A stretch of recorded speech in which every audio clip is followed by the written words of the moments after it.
Good morning, good morning everybody.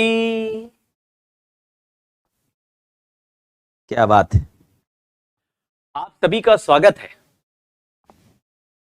जैसा कि last class में बीच में कुछ हमने ग्लिच की वजह से बीच में छूट गया, अचानक इंटरनेट ही गायब हो गया। फिर जाके रात में 10 बजे उन लोगों ने 9 बजे के आसपास ठीक किया। चलिए, गुड मॉर्निंग, सुप्रभात, क्या कहते हैं, सुंदर प्रभात, सभी को नमस्कार। कल की रिकॉर्डिंग में वॉइस नहीं थी। नहीं भाई, ऐसा नहीं था। ला रा रा, नहीं, रिकॉर्डिंग में आवाज तो थी।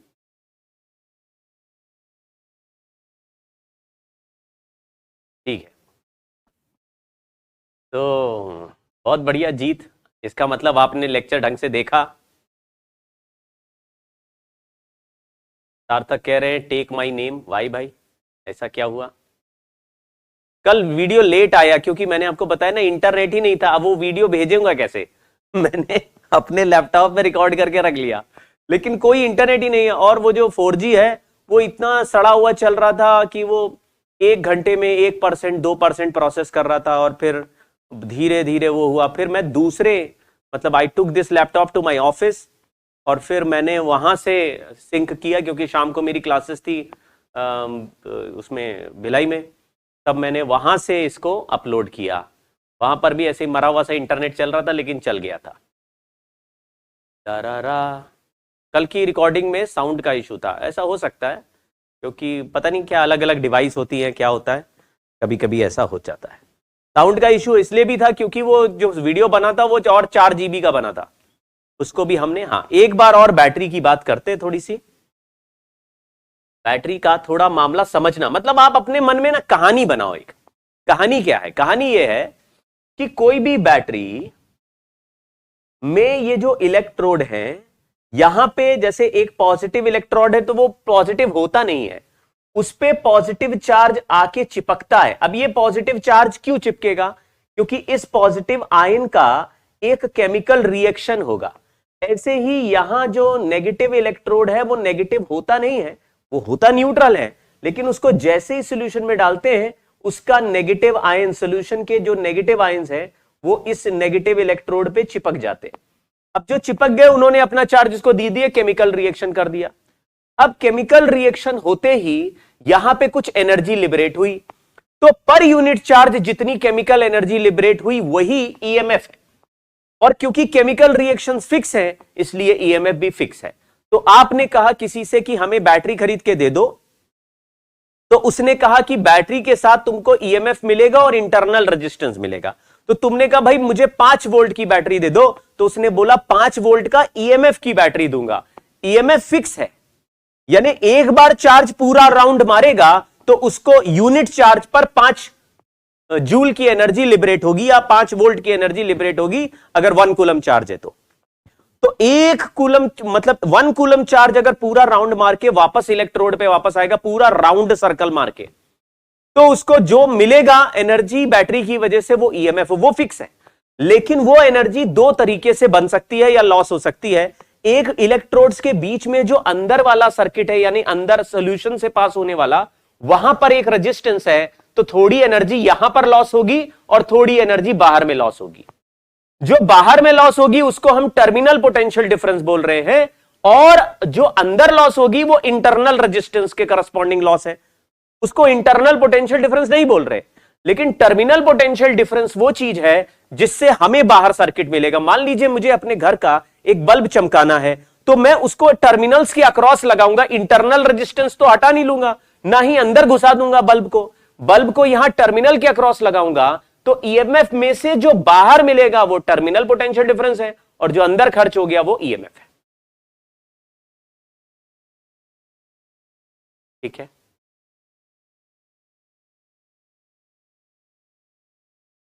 तो हमने ये देखा कि जो ईएमएफ है वो फिक्स हो गया और पोटेंशियल डिफरेंस वेरिएबल हो गया। वो डिपेंड करता है बाहर क्या लगा रहे हैं और अंदर कितना इंटरनल रेजिस्टेंस है, दोनों की इफेक्टिव वैल्यू पे। तो मैंने कुछ ऐसे एक दो पॉइंट मैं बोल रहा हूं, मान लीजिए, हाँ यह रहा, कि अगर मान लो किसी सर्किट में किसी बैटरी से, ऐसे बैटरी लगा हुआ है, बैटरी का इंटरनल रेजिस्टेंस है, यहां टर्मिनल ए है, यहां टर्मिनल बी है, ये ए और बी है, ये ए और बी टर्मिनल, इंटरनल रेजिस्टेंस और ईएमएफ मिला के ये पूरा एक बैटरी है। अब अगर यहां से यहां पर कुछ नहीं जोड़ू और बोलूं इस बैटरी का पोटेंशियल डिफरेंस बताओ, तो तुम कहोगे पोटेंशियल डिफरेंस का वैल्यू ई है, क्योंकि इस समय कोई करंट फ्लो नहीं कर रहा। लेकिन अगर मैं जीरो रेजिस्टेंस का वायर जोड़ दूं, जीरो रेजिस्टेंस का वायर जोड़ दूं इन दोनों टर्मिनल के अक्रॉस, तो हम कहेंगे भाई ये बैटरी को शॉर्ट सर्किट कर दिया। अगर बैटरी को शॉर्ट सर्किट कर दिया तो जो पोटेंशियल डिफरेंस है उसका वैल्यू जीरो आएगा। याद रखिए, सर्किट में ईएमएफ और इंटरनल रेजिस्टेंस कभी नहीं बदलता। क्या बदलता है? करंट बदलता है और टर्मिनल पोटेंशियल डिफरेंस बदलता है।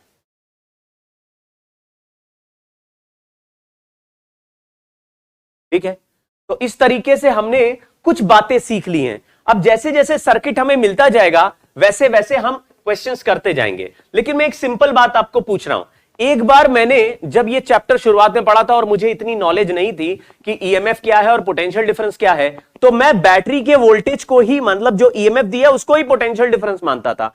एक सवाल मैंने देखा, वो शुरुआत की बात है, यहां पे लिखा हुआ 10 वोल्ट का बैटरी, इसमें से 1 एम्पियर का करंट जा रहा है और इस बैटरी का इंटरनल रेजिस्टेंस 2 ओम है, और यहां पूछा find potential difference of the battery. तो मैंने सोचा जो सवाल पूछने वाला है कितना बड़ा लल्लू है, जो लिख रहा है कि 10 वोल्ट का बैटरी और पूछ रहा है find potential difference of the battery. फिर से सुनो, मैंने देखा कि यह बैटरी 10 वोल्ट का है, इंटरनल रेजिस्टेंस 2 ओम है और इसमें सर्किट में करंट 1 एम्पियर निकल रहा है, तो यह डिस्चार्जिंग बैटरी है, बैटरी से करंट बाहर निकल रहा है, पॉजिटिव टर्मिनल से बाहर। तो मैंने सोचा कितना लल्लू पूछने वाला है, देखो 10 वोल्ट दिया है और पूछ रहा है पोटेंशियल डिफरेंस बताओ। कितना बेकार सवाल है, कितना लल्लू सवाल है, 10 वोल्ट देके 10 वोल्ट का आंसर पूछ रहा है। तब फिर बाद में मुझे चमका कि बैटरी जो दिखती है, जो वैल्यू कांस्टेंट होता है वो ईएमएफ होता भाई, और ईएमएफ पोटेंशियल डिफरेंस नहीं होता। अगर बैटरी डिस्चार्जिंग है तो ई माइनस आई आर हो जाएगा पोटेंशियल डिफरेंस। अगर बैटरी में करंट उल्टा होता, अंदर की तरफ घुस रहा होता पॉजिटिव टर्मिनल से, तो यही potential difference E plus I are. तो मैंने उसके बाद दो डायग्राम अच्छे से याद कर लिए कि अगर किसी ईएमएफ ई की बैटरी में इंटरनल रेजिस्टेंस आर और पॉजिटिव टर्मिनल से करंट घुस के नेगेटिव टर्मिनल से बाहर आ रहा है, यानी बैटरी के इच्छा के विरुद्ध, तो ऐसे में पोटेंशियल डिफरेंस लिखेंगे ई प्लस आई आर, और ऐसे केस में लिखेंगे जहां पे डिस्चार्जिंग है ई माइनस आई आर। यह बात आपको याद हो पाई क्या?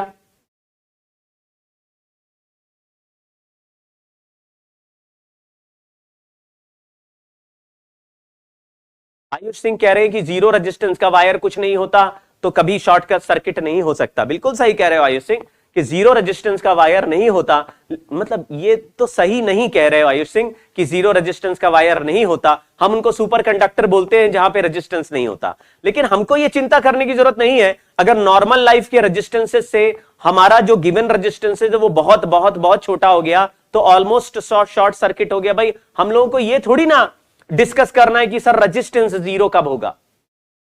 किसी ने बोल दिया जीरो रेजिस्टेंस का वायर लगा दो। अरे मैं आप लोग से भी ज्यादा लल्लू था, आप लोग तो बहुत स्मार्ट हो। मैंने बहुत बड़ी बड़ी ब्लंडर सीखी, बाद में पढ़ पढ़ के उसको ठीक किया। इसलिए मैं कहता हूं कि आप देखो, किताबें जरूर पढ़ो। अगर आप बुक्स से पढ़ रहे हो तो बुक्स में भी बहुत ऐसी लैंग्वेज लिखी रहती है जो काफी बढ़िया आंसर करती है। इंटरनल रेजिस्टेंस बैटरी का डिफेक्ट होता है क्या?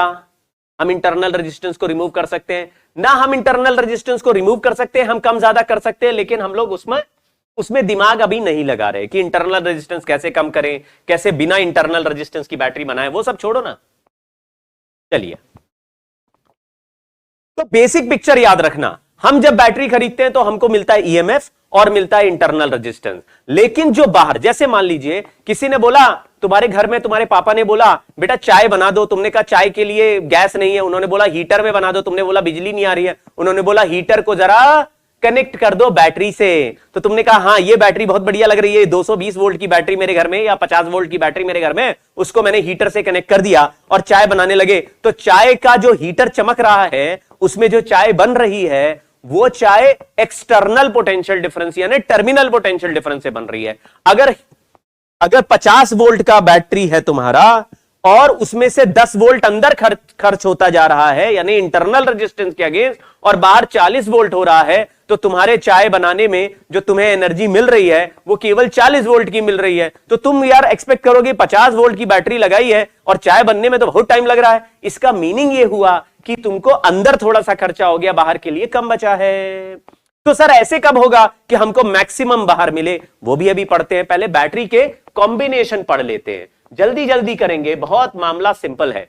हमने देखा कि E1 R1, E2 R2, E3 R3 और E4 R4 के 4 बैटरी को हमने एक सर्किट में ऐसे कनेक्ट किया कि बाद में इसके अक्रॉस एक एक्सटर्नल रेजिस्टेंस लगा देंगे। ये एक्सटर्नल रेजिस्टेंस है। हमने सोचा कि अगर ये 4 बैटरी नहीं होती, एक ही बैटरी होती और एक ही उसका इंटरनल रेजिस्टेंस होता, तो भी ये सर्किट बिल्कुल ऐसा ही दिखाया जा सकता था।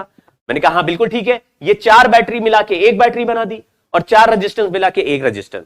लेकिन ध्यान देना कि E1, E2, E3 और E4 ये सारे बैटरी के मुंह एक ही साइड हैं, यानी सबके टर्मिनल लेफ्ट वाले हायर हैं और राइट वाले लोअर है। लेफ्ट वाले हायर, राइट वाले लोअर, लेफ्ट में हायर, राइट में लोअर, लेफ्ट में हायर, राइट में लोअर।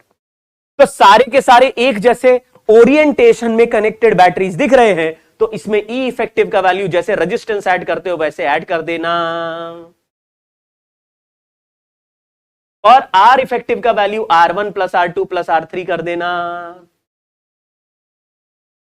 यहां पे लिखा है सेम ओरिएंटेशन, रेजिस्टेंस ओरिएंटेशन पे डिपेंड नहीं करता, रेजिस्टेंस का कोई ओरिएंटेशन नहीं होता। यहां पे ओरिएंटेशन का मतलब हो गया कि सबके पॉजिटिव टर्मिनल लेफ्ट में है और सभी बैटरी के नेगेटिव टर्मिनल राइट में है। लेकिन अगर कोई बैटरी ऐसे कनेक्टेड होता जिसका ओरिएंटेशन अलग है, जैसे ऐसे लिखा E1, E2, E3, तो मैं इस बैटरी को फिर से पलट लेता, ऐसे हो जाता, ओरिएंटेशन सेम कर दो और यहां पे -E3 लिख दो। क्या आपको यह बात समझ में आई? क्या किया?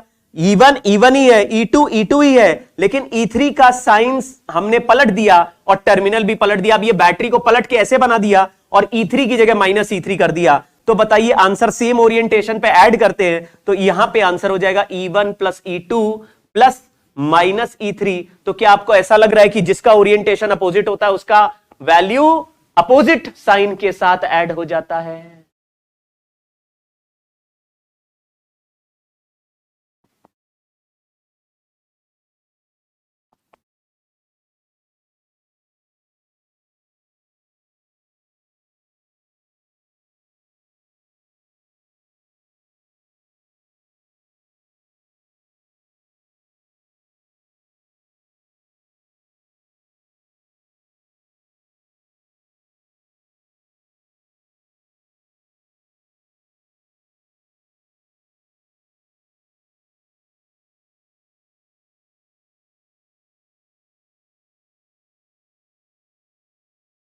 अगर सभी बैटरी के सिमिलर ओरिएंटेशन दिखे, आपको कैसे पता चलेगा ओरिएंटेशन सेम है? जैसे अगर मैं कहूं अगर ये बैटरी करंट फ्लो कराना चाहे तो आप कहेंगे ये जी एंटी क्लॉकवाइज फ्लो कराएगी, ये करंट फ्लो कराना चाहे लूप में तो ये भी एंटी क्लॉकवाइज करेगी, ये भी एंटी क्लॉकवाइज और ये भी एंटी क्लॉकवाइज, सबके सेम सेंस में आ रहा है करंट, इसका मतलब सबके वैल्यूज को ऐड कर दिया। लेकिन अगर मैं इसको सर्किट क्लोज लूप में बनाऊं तो एक कहता है एंटी क्लॉकवाइज भेजेंगे, दूसरा भी कह रहा है एंटी क्लॉकवाइज भेजेंगे, लेकिन तीसरा कहेगा हम उल्टा भेजेंगे क्लॉकवाइज, क्योंकि सब बैटरी अपने पॉजिटिव टर्मिनल से नेगेटिव टर्मिनल ही करंट फ्लो कराना चाहती है। तो ये बैटरी अपोजिट में है, इसलिए मैं जो सेम डायरेक्शन में उनको ऐड कर दिया और जो अपोजिट सेंस में दिख रहा उसको माइनस के साथ ऐड कर दिया।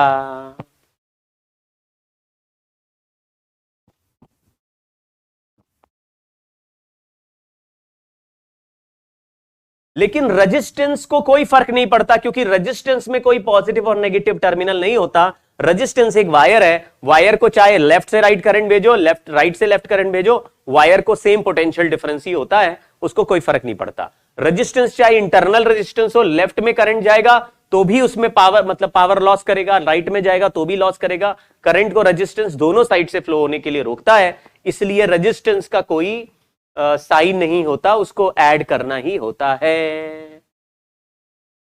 कल के क्लास में कुछ इंटरनेट प्रॉब्लम आने की वजह से क्लास बीच में बंद हो गया था, इसीलिए मैंने कल के लेक्चर के पीछे 1 घंटे का लेक्चर रिकॉर्ड करके आपको दिया, और उसमें आप उस लेक्चर को एक बार देख लेना, तो आपको ये जो बैटरी वाली कहानी है, बैटरी में ईएमएफ क्या होता है, इंटरनल रेजिस्टेंस और टीपीडी तो टर्मिनल पोटेंशियल डिफरेंस क्या होता है, उसमें समझ में आ जाएगा। अगर आप एक बार देख के आए हैं तो मैं आपको बता दूं कि टर्मिनल पोटेंशियल डिफरेंस वो होता है जिसको हम बाहर यूज करते हैं, मतलब बल्ब चमकाने के लिए जो हमें मिलेगा वो टर्मिनल पोटेंशियल डिफरेंस है। लेकिन हम मार्केट से जो बैटरी खरीद के लाते हैं तो हम खरीद के ईएमएफ लाते हैं, हम पोटेंशियल डिफरेंस खरीद के नहीं लाते। हम ईएमएफ खरीद के ले आए, ईएमएफ है 10 वोल्ट, लेकिन मुझे 8 वोल्ट भी मिल सकता है, मुझे 7 वोल्ट भी मिल सकता है, मुझे 9 वोल्ट भी मिल सकता है, डिपेंडिंग अपॉन बाहर का रेजिस्टेंस क्या है और अंदर का रेजिस्टेंस का कॉम्बिनेशन कितना बन रहा है। कोई बात नहीं, डीपीपी कल नहीं कर पाए थे तो आज कर लेना डीपी, क्योंकि कल रात में बहुत लेट ही लेक्चर पहुंचा था। चलिए आज स्टार्ट करते हैं। ये पैरेलल कॉम्बिनेशन है, आप इस पैरेलल कॉम्बिनेशन में भी देखिए तो पैरेलल का जो फॉर्मूला बनेगा बड़ा ही इंपॉर्टेंट फॉर्मूला बनेगा।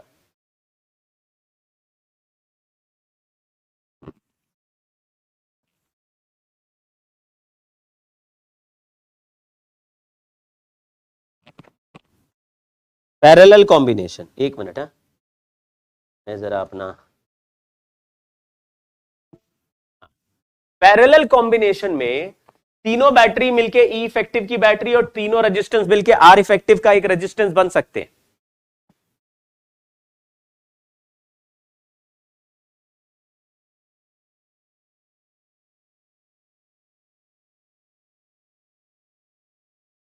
अच्छा, कल मैंने रात में कैपेसिटर के स्विच वाले कुछ क्वेश्चंस भी भेजे थे, उसको भी एक बार देख लेना। कल मैंने भेजे हैं स्विच वाले क्वेश्चंस और उनके सॉल्यूशन। स्विच वाले क्वेश्चंस में ज्यादा घबराने की जरूरत नहीं है, हर सवाल को 2 बार सॉल्व करना है। हालांकि कैपेसिटर और आरसी सर्किट के बारे में अभी और बात होगी जब इस चैप्टर में पढ़ेंगे। इसी बात पे इस चैप्टर के 3 हिस्से भी देख लो। एक हिस्से में हम लोग अभी सिंपल सर्किट कर रहे हैं, यानी कि बैटरी, रेजिस्टेंस, बैटरी और सिंपल सर्किट। यह है पहला पार्ट। दूसरे पार्ट में हम इंस्ट्रूमेंट्स करेंगे। इंस्ट्रूमेंट्स का मतलब है meter bridge, potentiometer, galvanometer, ammeter, voltmeter, ये कुछ इंस्ट्रूमेंट्स करेंगे और व्हीटस्टोन ब्रिज करेंगे। तीसरे हिस्से में हम आरसी सर्किट्स करेंगे। आरसी सर्किट्स पहला हिस्सा बहुत बड़ा है, इसमें रेजिस्टेंस, बैटरी और सिंपल सर्किट जो कर रहे हैं वो हिस्सा चल रहा है। इसके बाद हम लोग करेंगे instruments, potentiometer, meter bridge, post office box, galvanometer, ammeter, voltmeter. ठीक है,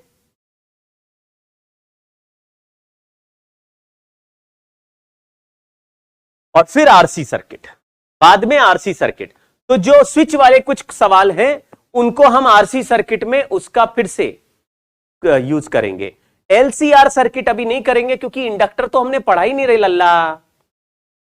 ठीक है, अब देखते हैं, ये इंपॉर्टेंट फॉर्मूला बनेगा, ये इंपॉर्टेंट है, इसके सवाल पूछे जाते हैं डायरेक्टली, लेकिन बच्चे इतने लल्लू हैं कि इसका सवाल पूछा गया ये रियलाइज ही नहीं करते हैं और उसको नोडल या किसी और मेथड से सॉल्व करने लगते हैं। तो मैं अभी आपको करके दिखाऊंगा कुछ सवाल ऐसे पैरेलल कॉम्बिनेशन के जो कि नोडल से नहीं करने हैं। तो सर नोडल क्या है? ये नोडल मेथड अभी मैं सिखाऊंगा आपको इसमें।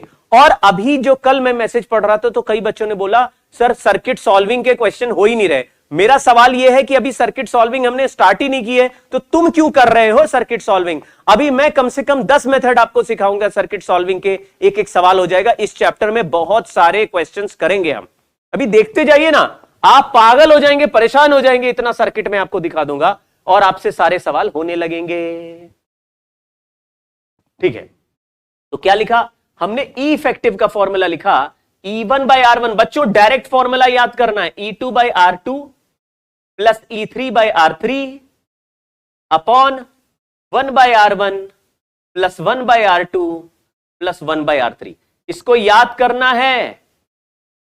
और 1 upon R effective is 1 by R1 plus 1 by R2 plus 1 by R3। इसको भी याद करना है। यहां पे साइन प्लस है क्योंकि सेम ओरिएंटेशन है। अगर कोई बैटरी पलट के लगा होगा, जैसे ऐसे लगा रहे, मान लीजिए ऐसे,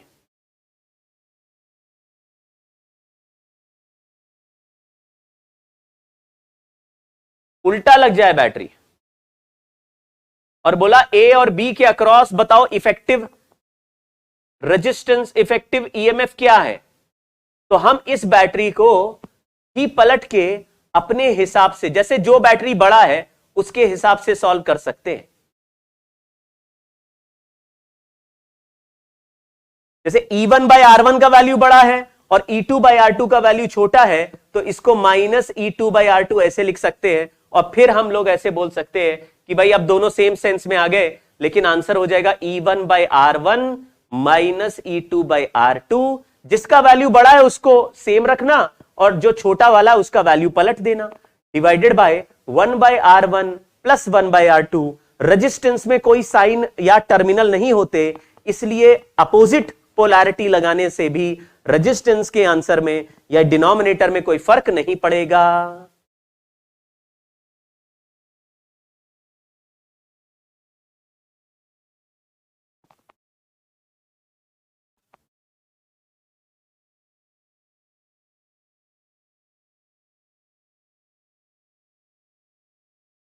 एक सवाल पूछा, क्या इंटरनल रेजिस्टेंस हमेशा लोअर टर्मिनल की तरफ होता है? नहीं भाई, वो सीरीज में है, आप राइट में बनाओ या लेफ्ट में, उससे फर्क नहीं पड़ेगा। दूसरा सवाल पूछा, बैटरी में इंटरनल रेजिस्टेंस ना हो तो क्या होगा? तो फिर इस ई इफेक्टिव का फॉर्मूला कुछ नहीं होगा, तब फिर जो बैटरी बिना इंटरनल रेजिस्टेंस के है वही ई इफेक्टिव हो जाएगा। ये एक अलग से केस हो गया। वैसे देखो यहां पे लिखा है E1 बाई R1, अगर इंटरनल रेजिस्टेंस ना हो, वैसे तो कोई ऐसा बैटरी नहीं होता जिसमें इंटरनल रेजिस्टेंस ना हो, लेकिन अगर बोल दिया कि एक आइडियल बैटरी है जिसमें इंटरनल रेजिस्टेंस नहीं है, तो फिर ऐसे केस में ये फॉर्मूला नहीं लगेगा, क्योंकि E1 by R1 E2 by R2 है, तो R1 R2 तो है ही नहीं ना जैसे किसी में। तो जो बैटरी का इंटरनल रेजिस्टेंस नहीं है वही इफेक्टिव ईएमएफ हो जाएगा। मैं एक बार ऐसे बता के देखूं क्या? देखो जरा, यहां पे 10 वोल्ट का बैटरी है और 2 ओम का रेजिस्टेंस है, इसके ऊपर मैंने 6 वोल्ट का बैटरी लगाया, बट इस बैटरी में कोई भी रेजिस्टेंस नहीं है, इसका रेजिस्टेंस 0 है, ये 6 वोल्ट का बैटरी है। अगर मैं इस पॉइंट को यानी नोडल मेथड लगाऊं और एक पॉइंट को 0 मान लो, ये 0 है, तो यहां पे 0 वोल्ट हो जाएगा, तो यहां पे जाएंगे तो ये भी 0 वोल्ट हो जाएगा, ये 6 वोल्ट है तो यहां 6 वोल्ट हो जाएगा, यानी यहां पे 6 वोल्ट हो जाएगा। तो इसके अक्रॉस भी 6 वोल्ट हो गया, इसके अक्रॉस भी 6 वोल्ट हो गया। इसका मतलब है अगर मैं यहां वोल्ट मीटर लगाऊं और करंट ड्रॉ ना करूं, तो आपको कितने का पोटेंशियल डिफरेंस मिलेगा? जिस बैटरी में रेजिस्टेंस नहीं है उतने का ही पोटेंशियल डिफरेंस मिलेगा। तो अगर मैं कहूं what is potential difference between A and B, तो आप कहेंगे यार ए से बी का वही वोल्टेज है जो इस बिना रेजिस्टेंस वाले बैटरी का है। तो 10 ओम वाले का अक्रॉस रेजिस्टेंस 6 वोल्ट दिखेगा, 10 वोल्ट वाले का 6 वोल्ट दिखेगा। तो जो बिना रेजिस्टेंस का है, अगर R1 0 है तो ई इफेक्टिव इज E1। ये क्या बोला आप थोड़ा समझ जाना, लेकिन अभी सवाल इसके कर लेंगे तो आपको ये सब क्लियर हो जाएगा मामला। फिर भी आप याद रखिए कि अगर किसी एक बैटरी में इंटरनल रेजिस्टेंस नहीं हुआ, तो जो बैटरी का इंटरनल रेजिस्टेंस नहीं है उसी का वोल्टेज ई इफेक्टिव हो जाएगा, और सारे पैरेलल में तो सबको वही ई इफेक्टिव मिल जाएगा।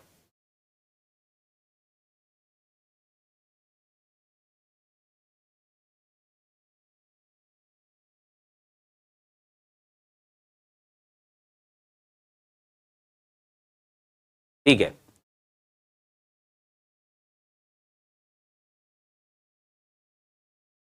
अरे अभी सीख देखो यार, 6 वोल्ट का बैटरी है, इसका इंटरनल रेजिस्टेंस नहीं है, इसमें से कोई भी करंट निकालो।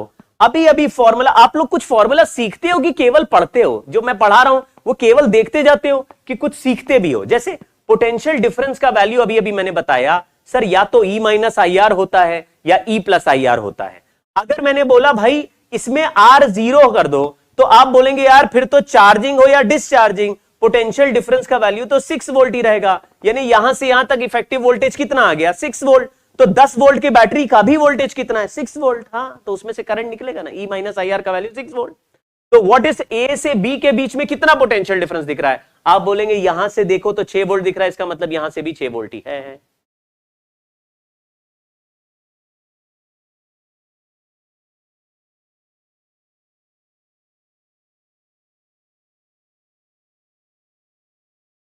मैं अभी भी नहीं क्लियर मेरे को हो रहा कि कहां गड़बड़ हो रहा है।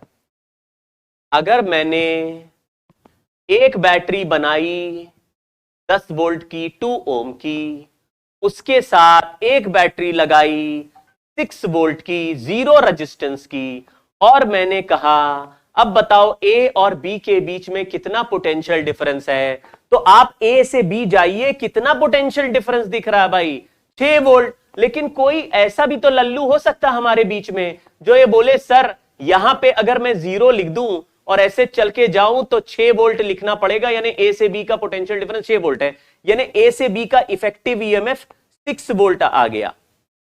लेकिन अगर मैं इधर से जाऊं तब तो सर 10 वोल्ट है, अगर आपने इसको 6 वोल्ट और इसको 0 लिख दिया तो ये गए और यहां से ऐसे जंप किया तो 6 में से 10 माइनस कर दिया, तब तो सर ये -4 हो जाएगा। बिल्कुल ठीक है, ये पॉइंट 0 वोल्ट का है, ये -4 वोल्ट का है, तो इसमें कितना करंट फ्लो करेगा, तो आप कहेंगे 0 से -4 के बीच में पोटेंशियल डिफरेंस है 4 वोल्ट का, और रेजिस्टेंस है 2, तो करंट फ्लो करेगा 2 एंपियर।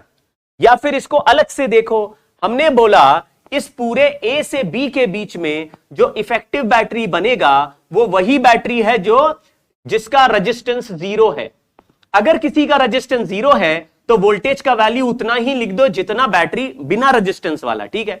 तो ऊपर वाला ब्रांच और नीचे वाला ब्रांच पैरेलल है, तो ऊपर वाले ब्रांच को भी 6 वोल्ट ही मिलेगा। लेकिन सर इसमें तो एक 10 वोल्ट का बैटरी लगा है और यहां पे 2 ओम का रेजिस्टेंस है, तो ये 6 वोल्ट कैसे हो सकता है, ये तो 10 वोल्ट है। अरे लल्ला अभी तो सिखाए थे कि जब एक बैटरी खरीद के लाते हैं तो उसका ईएमएफ अलग दिख सकता है लेकिन फिर भी वोल्टेज अलग दिखता है, बाकी का वोल्टेज किस पे ड्रॉप हो जाता है, रेजिस्टेंस में। ये बैटरी अगर 10 वोल्ट की थी ईएमएफ की, फिर भी इसका पोटेंशियल डिफरेंस 6 वोल्ट दिख रहा है, इसका मतलब ये डिस्चार्जिंग बैटरी है।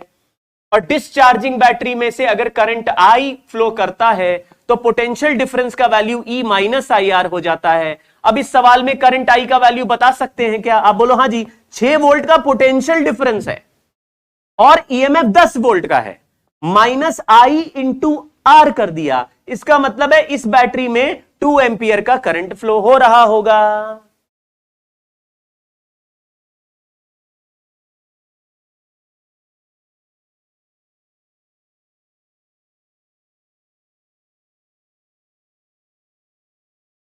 अगर 2 बैटरी बिना रेजिस्टेंस के हो तो जो छोटा बैटरी है वो ले लेते हैं। हालांकि ये एक अजम्पशन और एक फर्जी रिजल्ट है, लेकिन जो 2 बैटरी हो तो छोटा बैटरी बड़े वोल्टेज में नहीं जा सकता, लेकिन बड़ा बैटरी छोटे वोल्टेज में जा सकता है, क्योंकि उसमें चार्ज का जो रीडिस्ट्रीब्यूशन है अंदर टर्मिनल्स का वो कम ज्यादा हो सकता, मतलब ज्यादा नहीं हो सकता, कम हो सकता है। तो हम लोग जैसे अगर 6 वोल्ट और 10 वोल्ट दोनों बैटरी बिना रेजिस्टेंस के हैं तो हम लोग इफेक्टिव वोल्टेज को 6 वोल्ट बोलेंगे और बोलेंगे 10 वोल्ट वाला ड्रॉप करके 6 वोल्ट पे आ गया। हालांकि ये कोई साइंटिफिक बात नहीं है और बिल्कुल फर्जी बात है, ठीक है।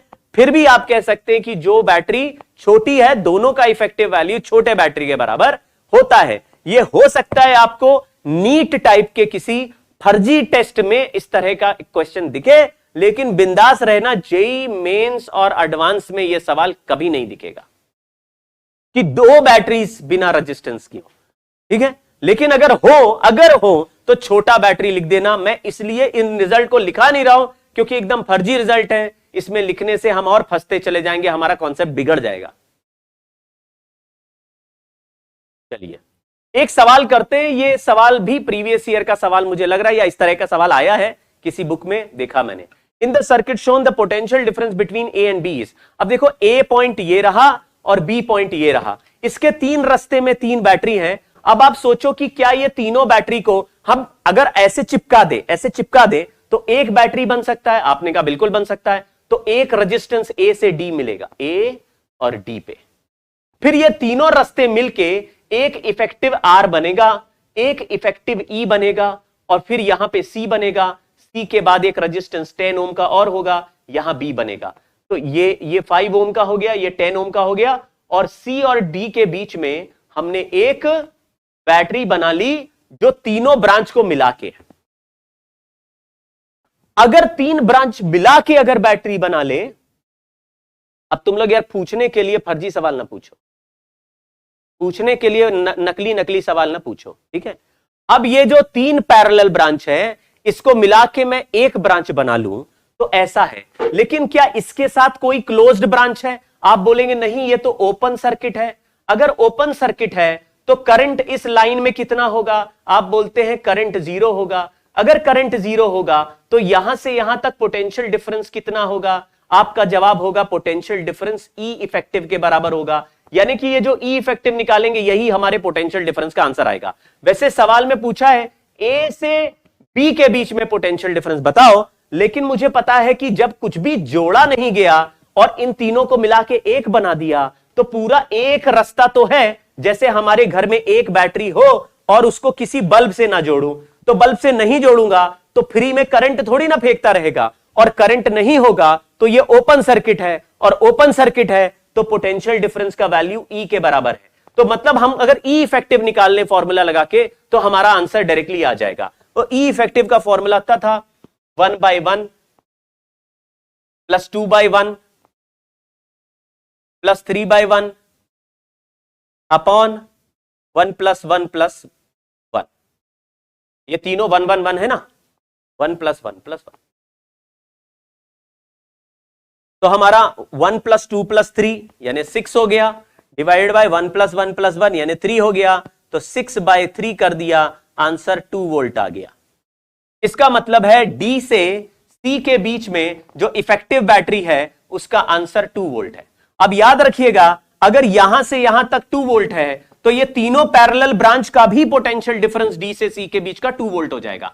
मतलब अगर मैं बोलूं कि ये पूरा रास्ता 2 वोल्ट के इफेक्टिव बैटरी की तरह है, तो यहां से यहां तक का पोटेंशियल डिफरेंस इस रास्ते का भी, बीच वाले का भी और नीचे वाले क्यों, क्योंकि तीनों पैरेलल है, 2 वोल्ट हो जाएगा।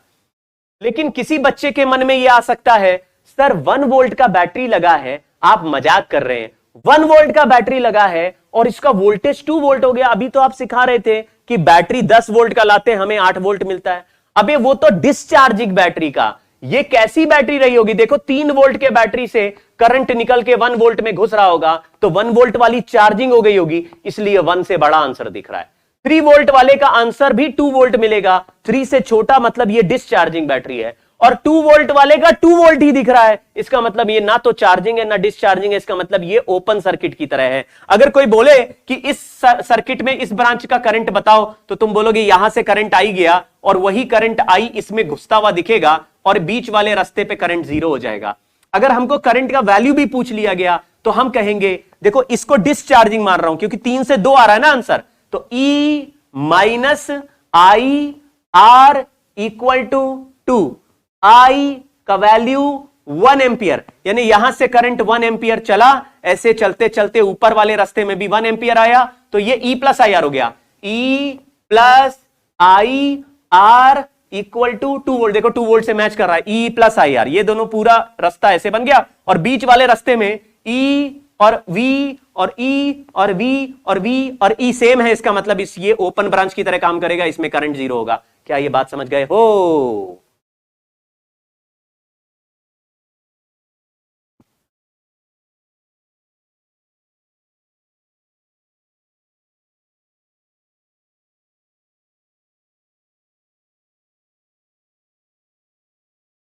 नीचे वाला बैटरी डिस्चार्जिंग, ऊपर वाला बैटरी चार्जिंग, और बीच वाला बैटरी ओपन ब्रांच की तरह लग रहा है।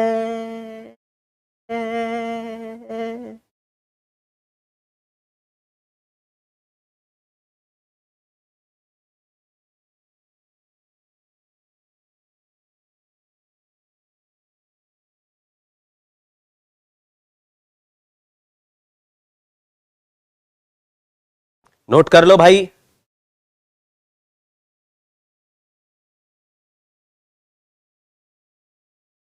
अभी देखते जाइए, इस सर्किट में जितने भी फफूंद है सब आपके सामने से निकाल देंगे, और आप अगर उसको 2 बार भी पढ़ लेंगे आपको सब मामला क्लियर हो जाएगा। विनय कुमार जेके ये कैसा सवाल पूछ रहे हो? What if R is much bigger than E? E है ईएमएफ, आर है resistance. EMF resistance, EMF, EMF होता है मैंगो, रेजिस्टेंस होता है बफेलो। मैंगो बफेलो, उल्टा बोलते हैं। ईएमएफ होता है ट्री और आर होता है डॉग। ट्री, डॉग, दोनों अलग अलग हैं भाई, उनसे क्या कंपैरिजन? गंदी बातें नहीं करो। ये क्या मतलब हुआ सर? अगर करंट बैटरी के वोल्टेज से बहुत छोटा हुआ, अरे ये क्या मतलब हुआ? करंट का करंट से ही तो कंपैरिजन कर सकते हो। करंट को वोल्टेज से क्यों कंपेयर करोगे? रेजिस्टेंस को करंट से क्यों कंपेयर करोगे? सारे अलग अलग होते हैं भैया। चलिए, सवाल पूछा है कि E3 का वैल्यू 4 वोल्ट है, E2 का वैल्यू भी 4 वोल्ट है और E1 का वैल्यू 2 वोल्ट है। याद रखिएगा, ये जैसे ये R1 और R1 है ना, ये दोनों सीरीज हैं, तो इनको अलग अलग लेने की जरूरत नहीं है। ये दोनों मिलके 2R1 हो जाएगा और इसको हटा दो, इसको ऐसे सिंपल प्लेन वायर कर दो। क्या ये मेरी बात समझ पा रहे हो? जैसे ये R1 और R1 भी सीरीज है, देखो एक ही रास्ता है, यहां पे कोई करंट डिवाइड नहीं हुआ, तो इस R1 को प्लेन रास्ता और यहां पे 2R1 कर देते हैं। ये कोई समझ पा रहा है क्या?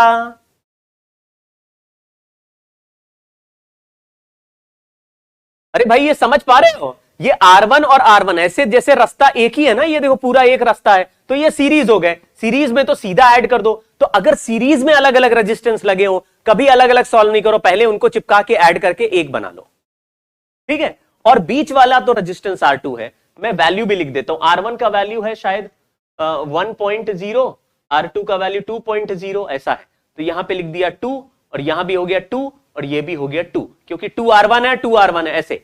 तो हमारा जो अभी पूछ रहा है A से B के बीच का इफेक्टिव, तो मैंने सोचा कि 3 रास्ते हैं, यहां पे एक बैटरी है, बीच में एक बैटरी है, यहां भी एक बैटरी है। तीनों रास्ते की बैटरी को अगर मिला लूं तो एक रेजिस्टेंस और एक बैटरी बचेगा। बोलो बच्चों, ये बैटरी का एक ही रास्ता, ऊपर वाला पॉइंट A, नीचे वाला B है, लेकिन ये रास्ता अब कहीं से क्लोज नहीं दिख रहा है, क्योंकि तीनों को मिला के, तीनों को कंबाइन कर दिया। 3 रास्ते अगर कंबाइंड हैं तो एक रास्ता बचा है और एक रास्ते का ईएमएफ आ गया E, मान लो फॉर्मूला लगा के, लेकिन ये और ये R हो गया। बट ये रास्ते के साथ अब कोई भी रास्ता ओपन है नहीं, क्लोज है नहीं, तो ये ओपन सर्किट हो गया। और ओपन सर्किट में जो पोटेंशियल डिफरेंस होता है वो ईएमएफ के बराबर होता है, यानी कि हमने ईएमएफ का फॉर्मूला लगाना है और फिर वही ईएमएफ वोल्टेज का आंसर हो जाएगा। ये तो बड़ी चालाकी वाली बात हो गई सर, ईएमएफ का तो फॉर्मूला हमें डायरेक्टली पता है, खड़ाक से लगाया, फटाक से आंसर। समझ गए क्या? इसमें कभी किरचॉफ्स लॉ मत लगाना। ऐसे नहीं सर, ये ऐसा मान लेते यहां से आई करंट गया, फिर इसमें I1 गया और फिर इसमें I2 गया, मतलब यहां से आई करंट निकाला, इसमें I1 गया और इसमें I माइनस I1 गया। एक किरचॉफ्स लॉ की इक्वेशन इसके लिए बना लेंगे, एक किरचॉफ्स लॉ की इक्वेशन इसके लिए बना लेंगे, फिर दो I और I1 की दो इक्वेशन बन जाएंगी, तो दोनों इक्वेशन सॉल्व करके हमारा I और I1 का वैल्यू आ जाएगा। फिर बीच वाले रास्ते में जो I1 करंट निकाला है उससे पोटेंशियल डिफरेंस निकाल लेंगे, उसको बैटरी के साथ ऐड या सब्ट्रैक्ट कर देंगे, तो मेरा पोटेंशियल डिफरेंस आ जाएगा। 10 घंटे बीत चुके हैं, पेपर खत्म हो गया, घर जाओ। एक सवाल तुमने सही कर लिया है, पूरे पेपर में तुम्हें 4 नंबर आएंगे और रैंक आएगी 4 लाख। मैंने जो बताया समझे क्या लल्लू राम? अगर आप यहां किरचॉफ्स लॉ लगाने बैठ गए, जैसा स्कूल में सिखाते हैं और बहुत सारे टीचर बताते हैं, क्योंकि मेहनत कम लगती है ना, किरचॉफ्स लॉ एक बार बता दिया, अरे यार I1 I2 करंट ले लेना, सॉल्व कर लेना, आंसर आ जाएगा। हाँ सर आ जाएगा, हाँ सर आ जाएगा, कोई नहीं पूछता क्यों, कैसे आएगा, कैसे, समय कैसे बचाएं। तो फिर टाइम कैसे बचाएंगे? इसमें तीनों ब्रांच पैरेलल में है, इनको ऐड कर दो। आप देखो ये ब्रांच ऐसा है, रजिस्टेंस बैटरी, बीच वाला ब्रांच रजिस्टेंस बैटरी, साइड वाला ब्रांच रेजिस्टेंस बैटरी। सारे बैटरी ऊपर की तरफ मूव कर रहे हैं, हाँ जी सारे बैटरी ऊपर मूव कर रहे हैं, सबका ओरिएंटेशन सेम, तीनों को मिला के एक ब्रांच बना गया। ईएमएफ ही वोल्टेज का आंसर आ गया, बस ईएमएफ ही वोल्टेज है। आंसर लिखते हैं E by R 2/2 plus 4/2 4/2 plus 4/2 upon ये भी 2 है, ये भी 2 है, ये भी 2 है, 1/2 प्लस 1/2 प्लस 1/2, ये हो गया नीचे 3/2 और ये 4 प्लस 4 प्लस 4, तो आ गया 10/3। ला ला ला ला ला।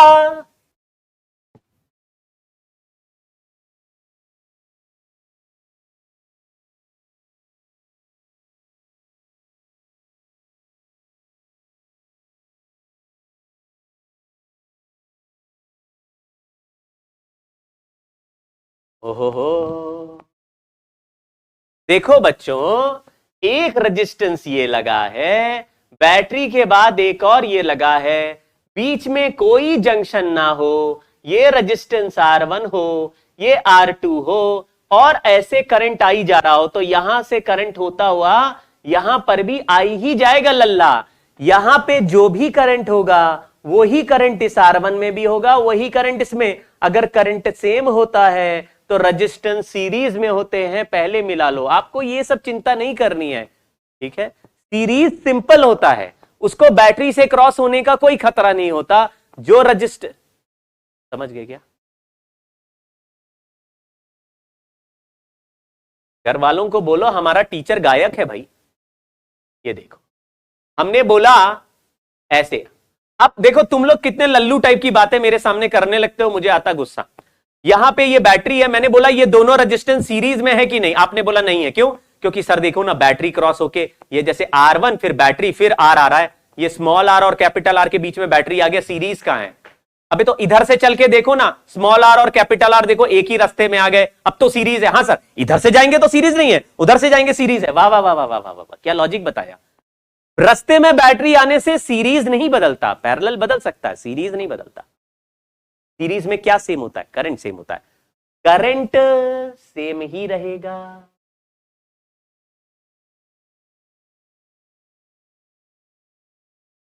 पैरेलल में पंगा होता है, क्यों? क्योंकि बैटरी वोल्टेज क्रिएट करता है और पैरेलल में वोल्टेज क्रिएट बैटरी ने कर दिया, तो रेजिस्टेंस के अक्रॉस वोल्टेज सेम ना हो, ऐसा हो सकता है। जैसे क्या इस रेजिस्टेंस और इस रेजिस्टेंस का वोल्टेज सेम होगा? नहीं होगा, इनको पैरेलल नहीं ले सकते क्योंकि बैटरी भी लगी है। ठीक है, चलो बताओ, ये सर्किट ओपन सर्किट हो गया। ओपन सर्किट का मतलब डेल्टा V इक्वल टू आई। आ गया क्या आंसर? एक और सवाल देखते, एक और सवाल करते।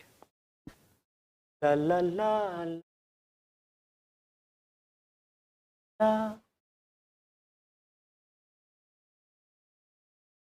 हाँ, ये आ गया 4 वोल्ट 2 ओम, ये आ गया 2 वोल्ट 4 ओम, ये आ गया 4 ओम। 3 रास्ते हैं, यहां पे ए लिखा है, ये बी लिखा है। Find VAB and current in each branch. सवाल करना है, जल्दी से करेंगे। आपको कभी ऐसे 3 या 4 पैरेलल रास्ते दिख जाए, 3 या 4 पैरेलल रास्ते दिख जाए, फटाफट EMF निकाल दो। वैसे भी VAB पूछा है, तो मैंने, आप ये नहीं कहना सर बीच वाले रास्ते में तो बैटरी नहीं है। अरे बीच वाले रास्ते में भी बैटरी है, ध्यान से देखो मन की आंखों से, 0 वोल्ट का बैटरी। सर दिख नहीं रहा, हाँ तो तुम बना लो ना, बीच वाले रास्ते में बैटरी नहीं है, लेकिन आप उसको EMF 0 की बैटरी मान लीजिए। तो यहां पे कितना EMF का बैटरी लगा है? 0। यहां पे 4, यहां पे 2, यहां पे 4, यहां पे 2। तो हमारा आंसर हुआ E इफेक्टिव का 4/2 plus 0/4 plus 2/4 upon 1/2 plus 1/4 plus 1/4। ये मत सोचिएगा सर ये 2 बैटरी वाले ऐड करके इसके साथ सीरीज ले लेते हैं, वो कर सकते हैं, लेकिन उससे सवाल लंबा ही होता है। आप तीनों को हमेशा ऐड करो, आपका आंसर देखो क्या आ रहा है। ये हो गया 2, ये हो गया 1/2, ये ऊपर हो गया 2.5, नीचे हो गया 1, तो आंसर आया 5/2 वोल्ट, यानी कि 2.5 वोल्ट। यानी कि VAB का आंसर हो गया 5/2 वोल्ट। अब 5/2 वोल्ट हो गया, तो अब हमारे पास कई तरीके हैं।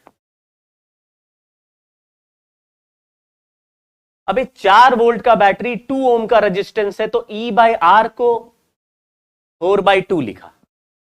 फिर यहां 0 वोल्ट का बैटरी है, 4 ओम का रेजिस्टेंस है, तो 0/4 लिखा। यहां 2 वोल्ट का बैटरी 4 ओम का रेजिस्टेंस है तो 2/4 लिखा। और कैसे लिखे भाई?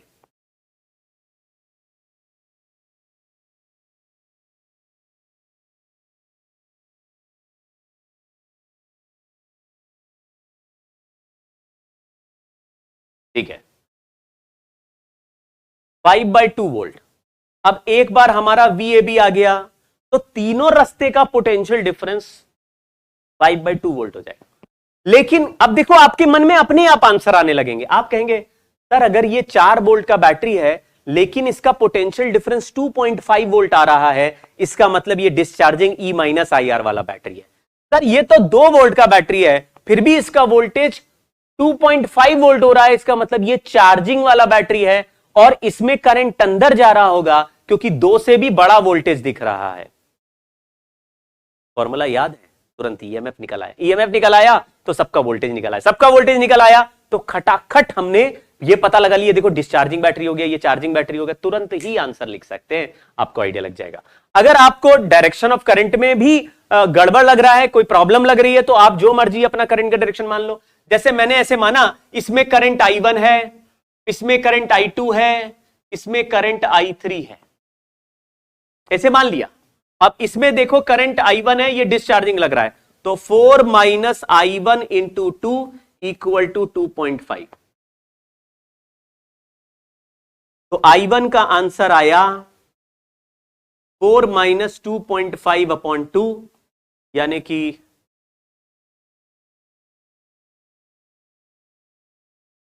3/4। आंसर प्लस में आया यानी कि ये डायरेक्शन इसका सही है। तीसरे वाले को देखो, अगर इसको भी मैंने डिस्चार्जिंग ही माना तो मैंने मान लिया 2 माइनस I3R इक्वल टू 2.5। तो आप I3 इंटू 4 का आंसर लिखेंगे 2 माइनस 2.5। 2 माइनस 2.5 यानी -1/2 हो गया, तो I3 का वैल्यू आया -1/8 एम्पियर। माइनस का मतलब है जो डायरेक्शन मैंने माना उसका साइन नेगेटिव में आ रहा है, इसका मतलब है डायरेक्शन हमने सही नहीं लिया, डायरेक्शन इसका अपोजिट होना चाहिए। तो इसमें करंट 1/8 एम्पियर आ गया, जबकि इसमें करंट ऊपर जा रहा है 3/4 एम्पियर। यहां पे गया 3/4 एम्पियर, यहां से आगे चला गया 1/8 यानी 6/8 में से आगे चला गया, तो इसमें भी अपोजिट आएगा और -5/8 आएगा। अगर I2 का वैल्यू निकाले तो +5/8 एम्पियर डाउनवर्ड आ जाएगा।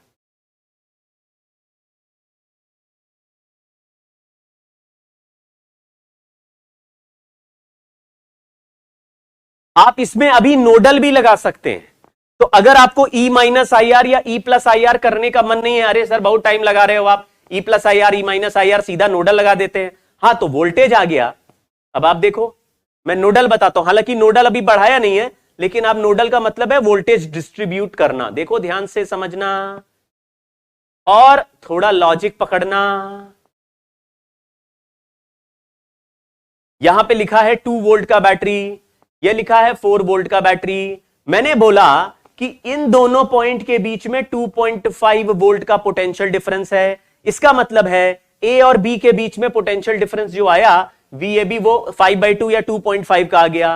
तो हमको पता है ए हायर पोटेंशियल है क्योंकि ए इस बैटरी के भी हायर पोटेंशियल से कनेक्टेड है और इस बैटरी के भी हायर पोटेंशियल से कनेक्टेड है, तो ए हायर पोटेंशियल है। तो ए को लिख दिया, बी को लिख दिया 0 और ए को लिख दिया 2.5, क्योंकि सवाल में आ रहा है आंसर ए से बी से ए का पोटेंशियल डिफरेंस 2.5, बी को लिख दिया 0 और ए को लिख दिया 2.5 हायर है तो 2.5 लिख दिया।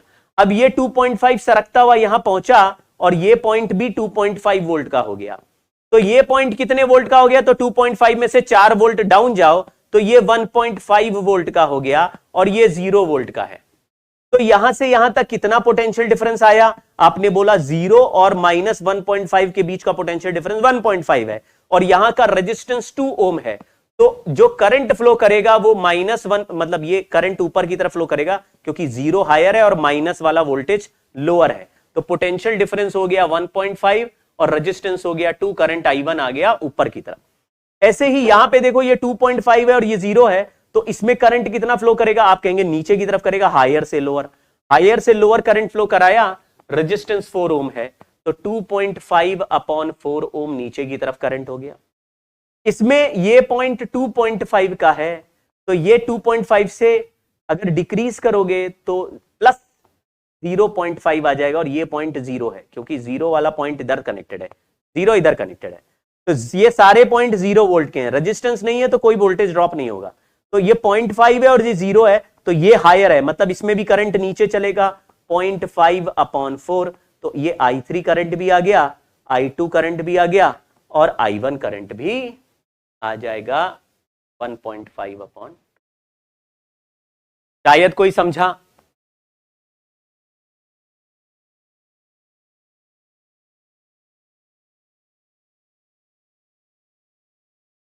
अनूप कुमार क्या कह रहे हो?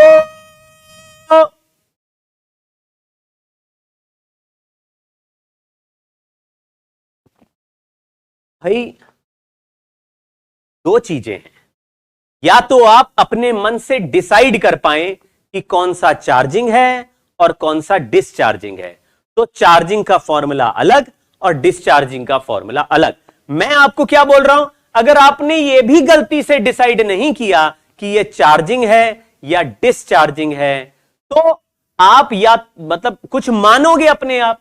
जैसे मैंने बोला कि मान लो कि 2 वोल्ट वाला भी डिस्चार्जिंग है, ऐसा मान के E माइनस मान लिया और फिर आंसर निकाला, तो I का आंसर नेगेटिव आने लगेगा, जो बताएगा बेटा डिस्चार्जिंग ले रहे हो लेकिन ये चार्जिंग है।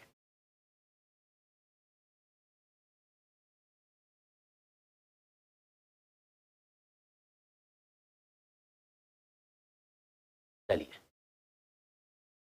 बच्चे कह रहे हैं कि सर बिल्कुल कुछ समझ नहीं आ रहा है। तो ये जब ऐसे एनकरेजिंग बातें लिखते हैं मुझे बहुत ही खुशी हो जाती है, मुझे अच्छा लगता है, ऐसा लगता है कि बस मैंने दुनिया जीत ली। चलिए,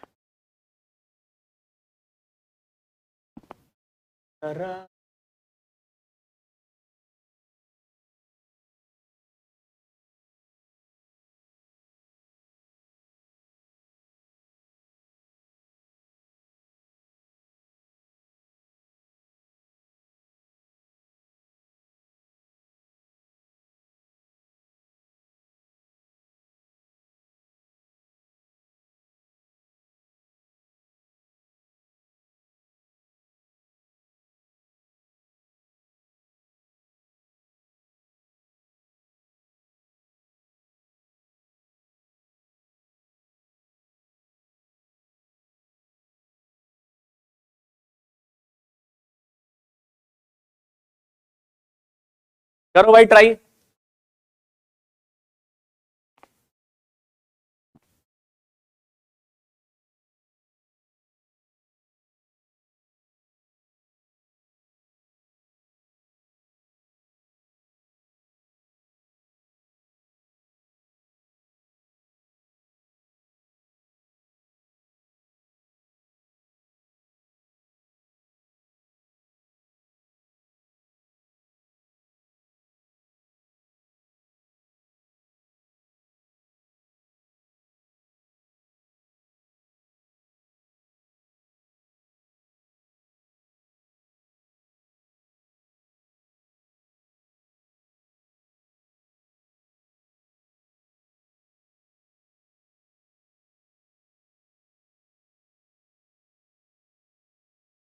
चलिए ट्राई कीजिए।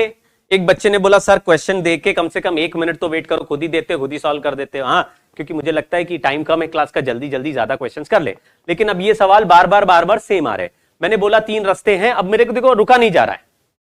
अब देखो, हाँ, तो हर तरह का बच्चा हमारे ग्रुप में है। कुछ बच्चे कहते हैं नहीं समझ में आ रहा, बार बार बताओ। कुछ बच्चे कहते हैं सर क्या स्पून फीडिंग करा रहे हो, ये सवाल अभी कर चुके हैं। तो अब थोड़ा पेशेंस रख लो, जिनको आता है वो जल्दी से करके बता दो। ये 2 ओम हो गया, ये 4 ओम हो गया, ये 4 ओम हो गया। हमने फॉर्मूला लगाया 6/4 प्लस 4/4 प्लस 0/4 अपॉन 1/4 नहीं 0/2 अपॉन 1/4 प्लस 1/2।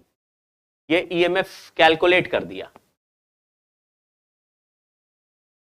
तो 6/4 हो गया, 3/2, 4/4 हो गया 1, 3/2 प्लस 1 हो गया 5/2। ये वापस 5/2 ही आ गया। नीचे वाले बैटरी के रास्ते को देखो, 6 वोल्ट और 4 ओम है, लेकिन वोल्टेज 5/2 आ रहा है, यानी 2.5। इसका पोटेंशियल डिफरेंस आ रहा है 2.5 वोल्ट। आप कहेंगे जरूर ये डिस्चार्जिंग रहा होगा, I1 निकालते हैं। तो 6 minus 4I1 equal to 2.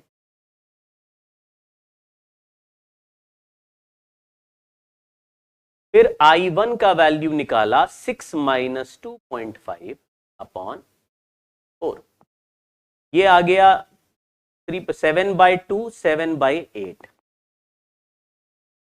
I1 का एक आंसर। बीच वाले रास्ते का 4 वोल्ट है, 4 वोल्ट 4 ओम, ये भी 2.5 का है क्योंकि 2.5 निकाल दिया। तो 4 माइनस इसको करंट I2 मान लिया, 4I2 इज 2.5। I2 का वैल्यू आया 4 माइनस 2.5, ये 1.5 है, डिवाइड बाय 4 करेंगे तो 3/8 एम्पियर।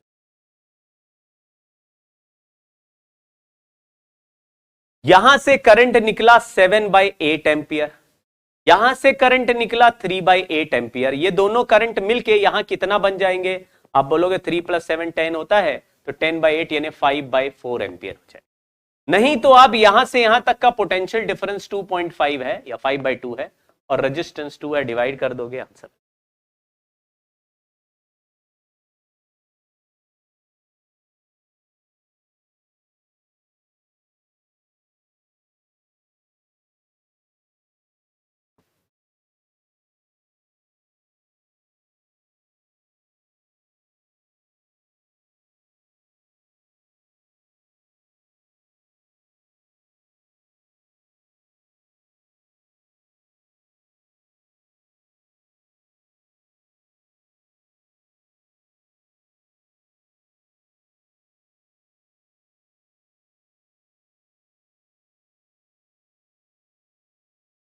चलिए आगे बढ़े।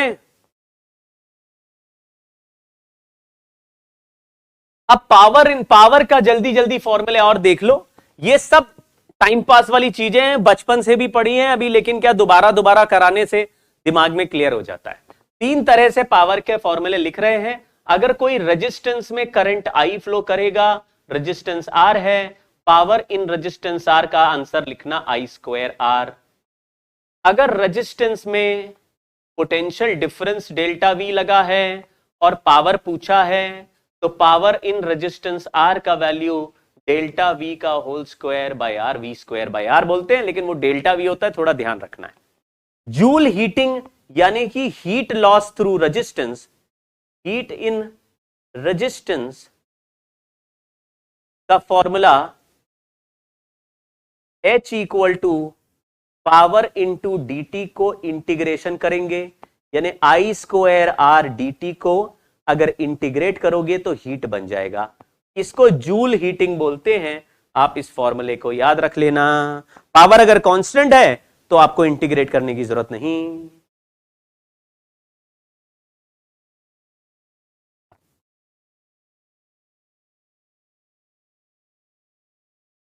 पैरेलल में ईएमएफ सेम रहेगा, पता नहीं क्या आप पूछना चाह रहे हो। पैरेलल में ईएमएफ सेम रहेगा। हाँ, पैरेलल में ये जो इफेक्टिव ईएमएफ निकाल रहे हैं, ये पूरे एक ब्रांच का पोटेंशियल डिफरेंस है, क्योंकि सर्किट में करंट फ्लो नहीं हो रहा, तो जो पोटेंशियल डिफरेंस है वो सबका सेम रहेगा। एवरेज पावर नहीं, ये तो पावर हो गई, हीट और पावर दो फॉर्मूले हो गए। लिख लीजिए, बहुत सिंपल है। नहीं तो हम V²/R को dt के साथ इंटीग्रेट करेंगे तो भी आंसर हीट का आ जाएगा, लेकिन मेनली यही वाला यूज करते हैं। करंट पर पहले वर्क करेंगे, जिस रेजिस्टेंस का हीट पूछे जाएगा उसी रेजिस्टेंस का पावर निकाल के और dt के साथ इंटीग्रेट कर देंगे। पावर ऑफ बैटरी, अगर किसी बैटरी का ईएमएफ E है और उसमें से करंट I निकला, तो power, net power of battery is E into I।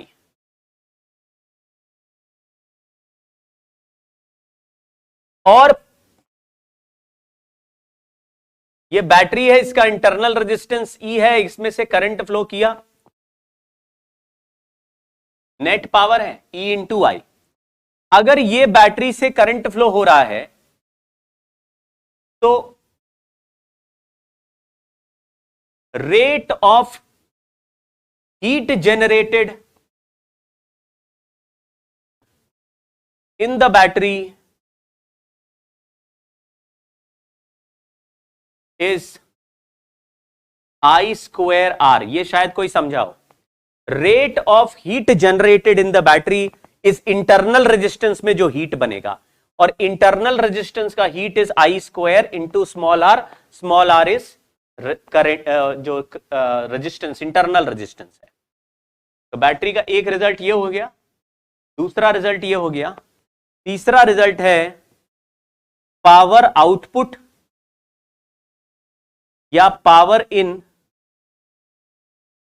External circuit.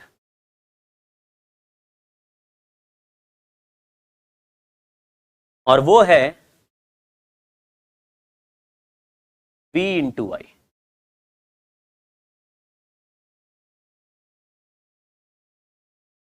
और V है टर्मिनल पोटेंशियल डिफरेंस।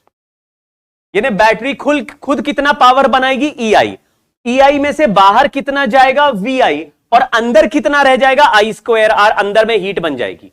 तो बैटरी का जो केमिकल रिएक्शन है वो ज्यादा एनर्जी लिबरेट करेगा।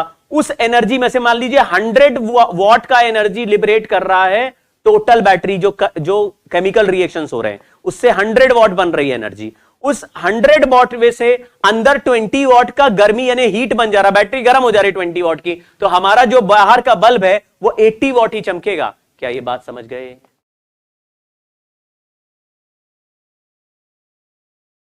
रेट ऑफ हीट जनरेटेड का मतलब है power in resistance R, power in internal resistance.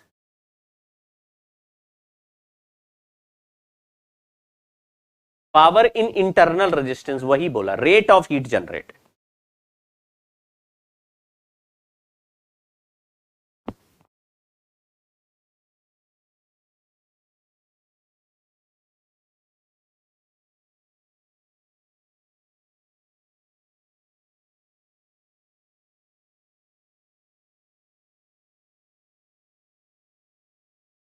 लिख लो भाई। तो बैटरी में क्या, अगर कुछ नहीं लिखा, बोला पावर ऑफ बैटरी बताओ, तो E इंटू आई ही आंसर लिखना। बैटरी पावर E इंटू आई देता है, लेकिन वो पावर दो जगह, जैसे वोल्टेज दो जगह जा रही है, एक एक्सटर्नल में जा रही है और एक इंटरनल में जा रहा है, वैसे ही बैटरी की जो टोटल पावर है दो जगह खर्च होगी। एक एक्सटर्नल सर्किट के अगेंस्ट खर्च होगी और एक इंटरनल सर्किट में जाएगी। इंटरनल में मतलब इंटरनल में यानी इंटरनल रेजिस्टेंस के थ्रू करंट फ्लो कराने में यहां पर भी गर्मी यानी हीट बनती जाएगी। आपने देखा होगा मोबाइल यूज करते हैं तो उसका बैटरी गर्म हो जाता है, कभी ऐसा आपने फील किया है? तो इंटरनल रेजिस्टेंस में तो सर आपने वही फॉर्मूला लिख दिया जो एक्सटर्नल रेजिस्टेंस से लिखा था। अभी तो इंटरनल रेजिस्टेंस भी तो रेजिस्टेंस ही होता, उसके लिए क्या अलग से कोई अप्सरा उतरेगी? सेम फॉर्मूला ही तो रहेगा।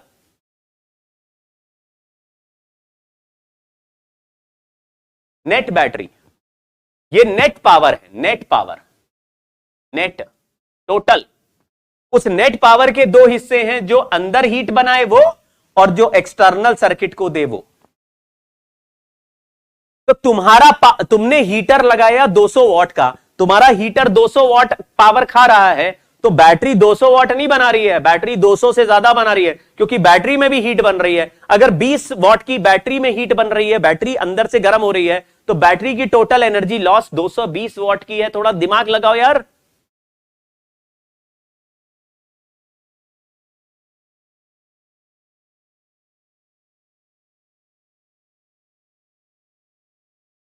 जब तक बैटरी में इंटरनल रेजिस्टेंस है, अंदर भी हीट लॉस होगा।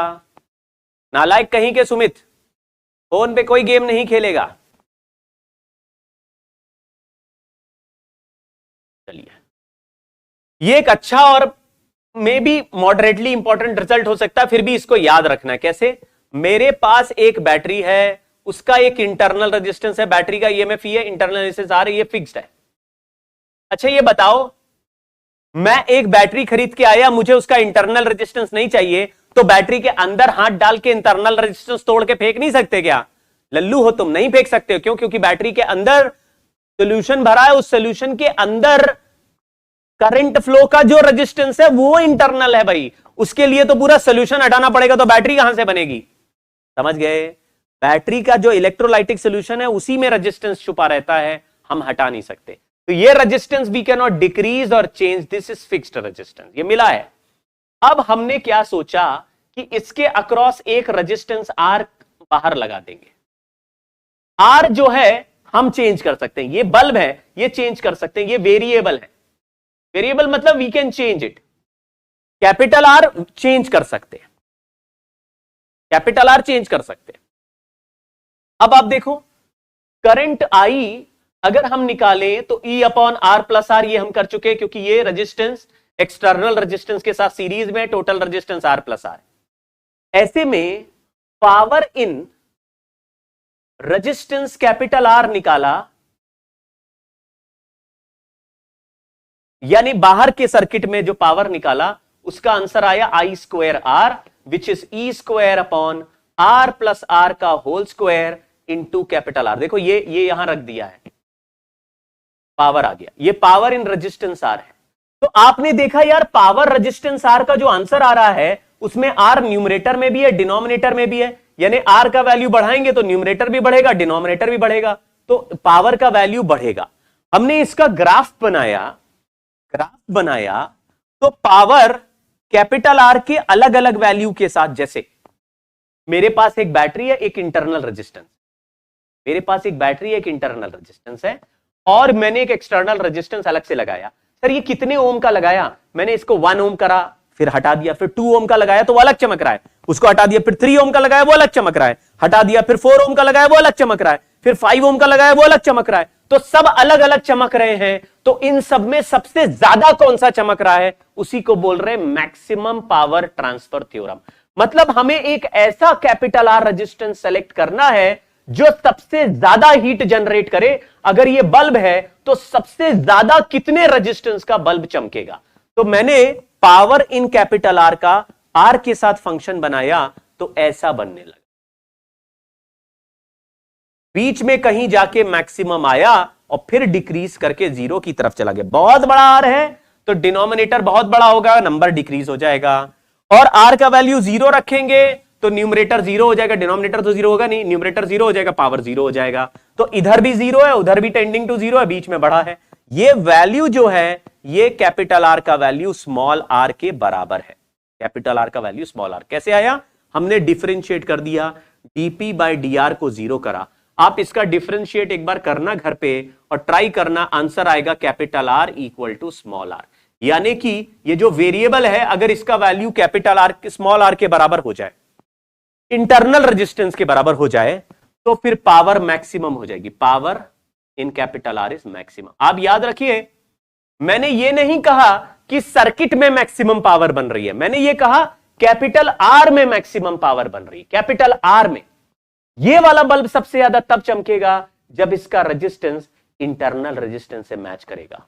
अगर मैंने कोई ऐसा 1 ओम का रेजिस्टेंस रखा, फिर 1.1, 1.2, मतलब थोड़े थोड़े वैल्यू के चेंज करते करते देखा तो रेजिस्टेंस 2.8 ओम वाला जो चमक रहा है वो ज्यादा, 2.7 वाला भी कम चमक रहा है, 2.9 वाला भी कम चमक रहा है। तो उसको देख के मुझे आइडिया लग जाएगा, अच्छा इसका मतलब बैटरी का इंटरनल रेजिस्टेंस भी 2.8 ही है।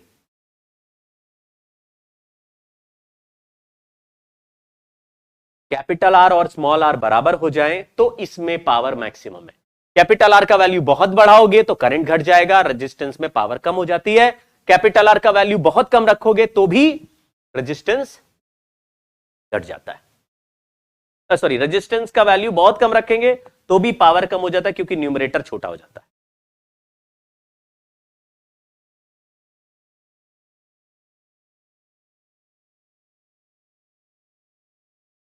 या तो कैपिटल आर का वैल्यू दिया होगा तो उसमें स्मॉल आर का वैल्यू आ जाएगा, या स्मॉल आर का वैल्यू निकाल के कैपिटल आर का वैल्यू निकाल लोगे। ठीक है, सवाल समझना बच्चों।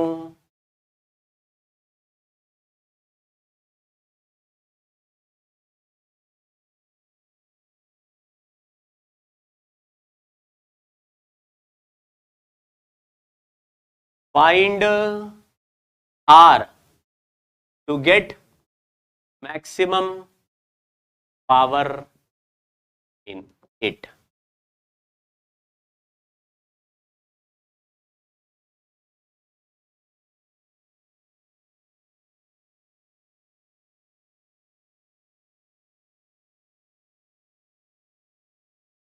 अभी अभी सवाल ये वाला हमने किया था कि सर ये दो बैटरी जरूर है लेकिन इनको मिला के हम एक बैटरी बना सकते हैं।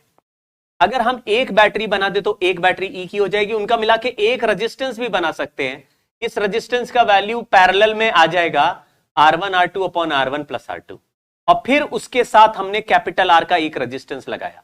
मैंने कहा ये एक बैटरी एक रेजिस्टेंस कैपिटल R का वैल्यू बताओ जिससे कि इसमें मैक्सिमम पावर आ जाए। तो आपने बोला पावर मैक्सिमम करने के लिए कैपिटल R का वैल्यू स्मॉल r के बराबर होता है, लेकिन इसमें स्मॉल r तो दिया नहीं है, तो आपने लिखा R1 R2 upon R1 plus R2।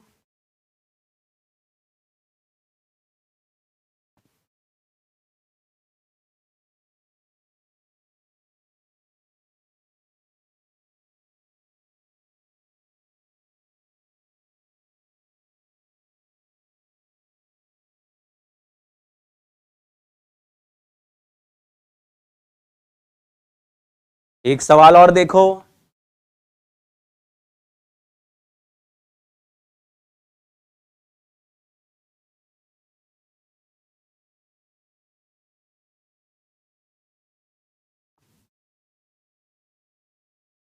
ये बैटरी है, बैटरी के साथ दो रेजिस्टेंस लगे, आर भी लगा और 2 ओम भी लगा है, आर भी लगा और 2 ओम भी लगा है, और बैटरी का इंटरनल रेजिस्टेंस 1 ओम है। सवाल पूछा है find R to get maximum power in R. याद रखिए जिसका वैल्यू पूछा है उसी पे मैक्सिमम पावर पूछा है, यही सवाल है।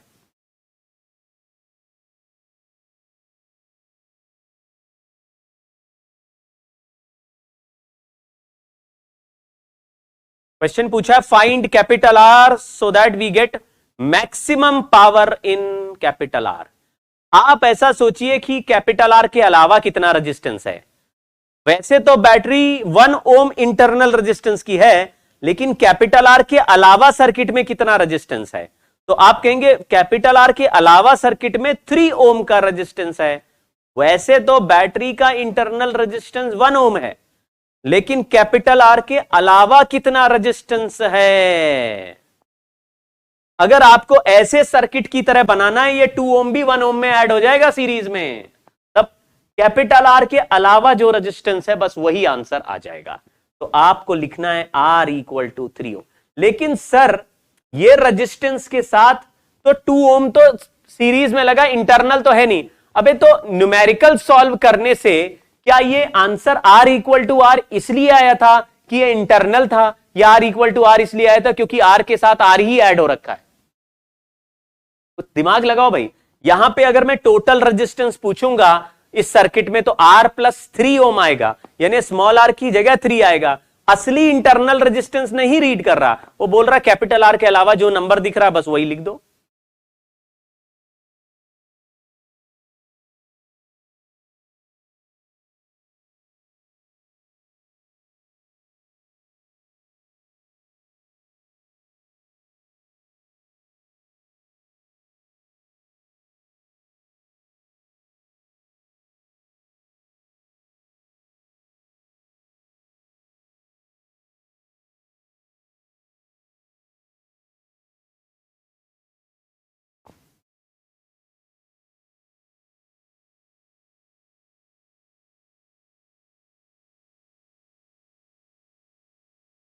सीरीज है इसलिए हमने ऐड कर दिया। चलिए, ये एक रूल है, आप देखो किरचॉफ्स लॉ पढ़ेंगे, पहले भी पढ़ा हुआ है, लेकिन अब का जो है अब थोड़ा न्यूमेरिकल समझना कैसे सॉल्व हो रहे हैं। किरचॉफ्स लॉ में ये 4 रास्ते बने, मान लो इन 4 रास्ते में एक में करंट I1 है, दूसरे में I2 है, तीसरे में I3 है, चौथे में I4 है। मेरा सजेशन ये है जिसमें बाहर है उसमें भी अंदर ले लो और अंदर लेके ऐसे -I4 लिख दो और सभी करंट का डायरेक्शन जब सेम आ जाए तो सबको ऐड करके 0 कर दो। बस आपका काम यही है, जंक्शन वाले जाने वाले करंट्स को ऐड कर दो। अगर कोई बाहर की तरफ जा रहा है तो सर क्या करें, उसको नेगेटिव में अंदर इमेजिन कर लो। तो आप -I4 इक्वल टू 0 करेंगे तो अपने आप आ जाएगा, जो जितना करंट जंक्शन की तरफ आ रहा है उतना ही बाहर की तरफ जा रहा है, ऐसा रूल बन जाएगा। इसको बोलते हैं KCL। KCL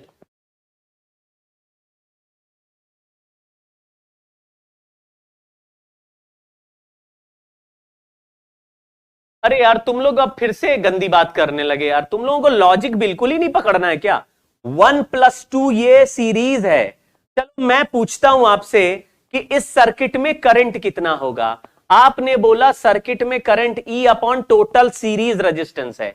ये 1 है, ये R है, ये 2 है, तो आपने लिखा 1 + R + 2। आंसर आया E अपॉन R + 3। ये टोटल करंट हो गया। अब मैंने बोला पावर इन रेजिस्टेंस R बताओ, तो आपने बोला I² R कर देंगे। I का वैल्यू लिखा E अपॉन R + 3, तो E² R अपॉन R + 3 का होल स्क्वायर। अभी अभी आपने लिखा E² R upon R + R का होल स्क्वायर करा और इसको डिफरेंशिएट किया तो capital R equal to small r आया। यहां इसकी जगह हमारे आंसर में चल रहा है E² R अपॉन R + 3 का होल स्क्वायर। और मैं कह रहा हूं इसको डिफरेंशिएट करके अगर बिल्कुल ऐसे ही सॉल्व करें तो जैसे R + R लिखा है, यहां पे R + 3 लिखा है, तो answer capital R equal to small r आया। इसमें आंसर क्या आएगा, कैपिटल R इक्वल टू। तो आप कह रहे नहीं जी यहां पे स्मॉल r था तो हम स्मॉल r लिख सकते हैं, लेकिन 3 आ गया तो हम 3 नहीं लिख सकते हैं, क्योंकि बस गड़बड़ है। देखो R अलग होता है और 3 अलग होता है।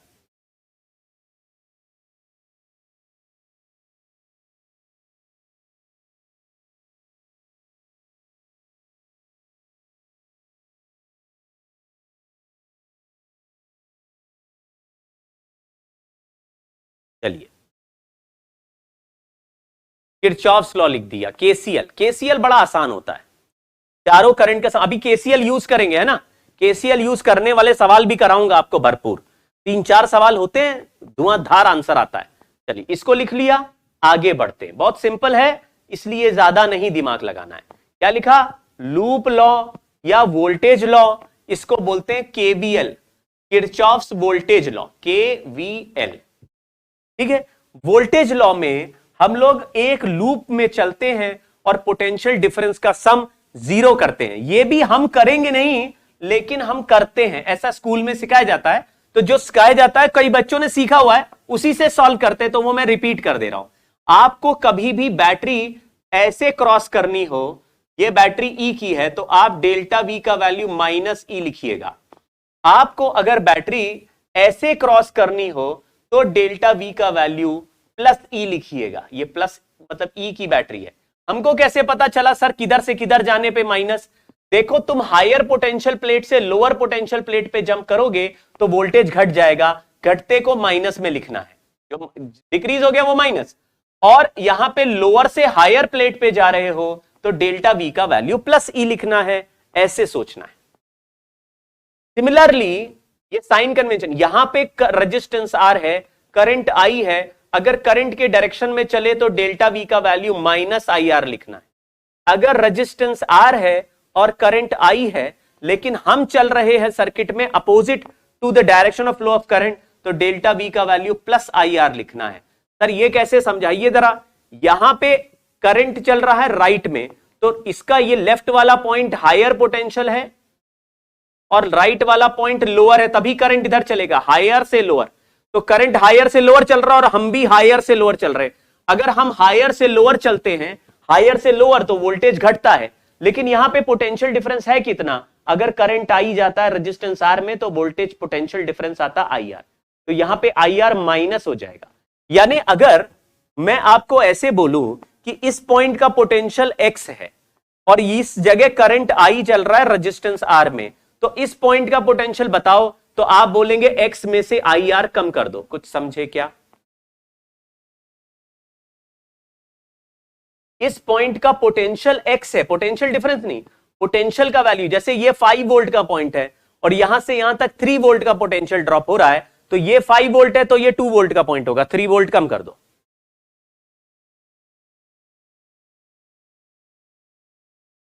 अगर ऐसे ही मान लीजिए किसी इस पॉइंट का एक्स पोटेंशियल है और करंट आई आ रहा है रेजिस्टेंस आर में, तो करंट उस तरफ से यानी राइट से, सॉरी करंट राइट की तरफ चल रहा है, तो ये करंट के अपोजिट हम ट्रैवल करेंगे तो हम हायर पोटेंशियल पे जा रहे हैं। तो अगर मुझे इधर के किसी पॉइंट का पोटेंशियल पूछा तो मैं एक्स प्लस आई आर लिख दूंगा। ये बात को थोड़ा दिमाग में रखिए।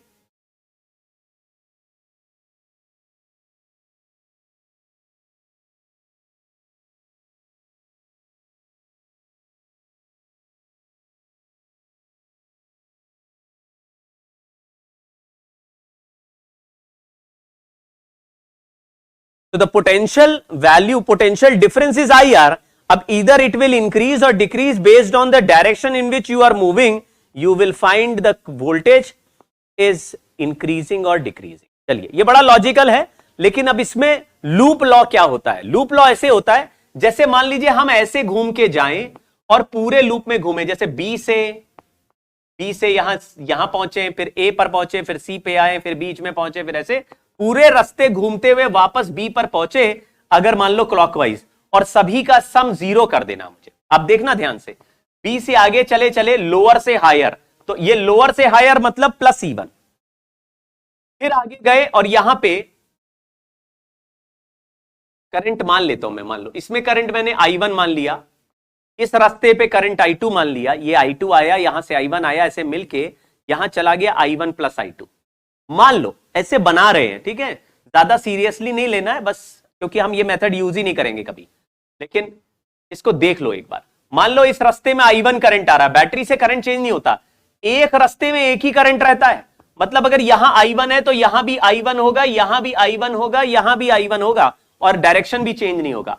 अगर यहां I2 आ रहा है तो जहां तक जंक्शन है वहां तक I2 ही रहेगा, करंट I2 फिर इधर जाएगा, इधर से I1 आया, इधर से I2 आया, जंक्शन पे मिल गए, तो यहां पे करंट गया I1 प्लस I2, तो पूरे रास्ते पे I1 प्लस I2 करंट ही चलता हुआ दिखेगा।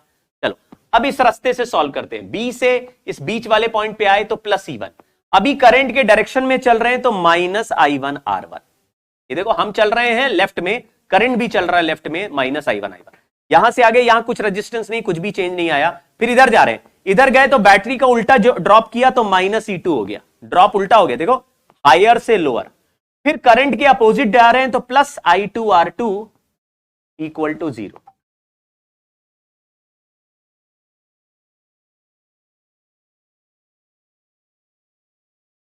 ये वाला मेथड थोड़ा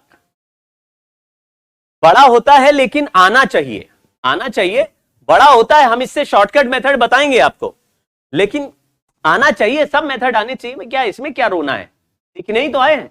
अच्छा अब डी से ऐसे चल रहे, डी से यहां सी ऐसे, अब लूप लॉ उधर से लगा रहे, DCEF, यहां लिख दिया DCEF, तो डी से बीच में पहुंचे, करंट के डायरेक्शन में माइनस I2 R2, यहां बीच से सी पर पहुंचे तो बैटरी लोअर से हायर प्लस E2, फिर यहां से नीचे आ गए, अब I1 प्लस I2 करंट के डायरेक्शन में चल रहे हैं, minus I1 plus I2 into R3, और यहां लोअर से हायर गए E3 तो प्लस E3, और सारा लूप क्लोज हो गया तो इक्वल टू 0। जैसे इसमें 4 मिला के लूप क्लोज कर दिया तो इक्वल टू 0, इसमें सारे वोल्टेज का सम 0, यहां पे पहुंच गए, यहां से यहां डी में क्लोज हो जाएगा लूप।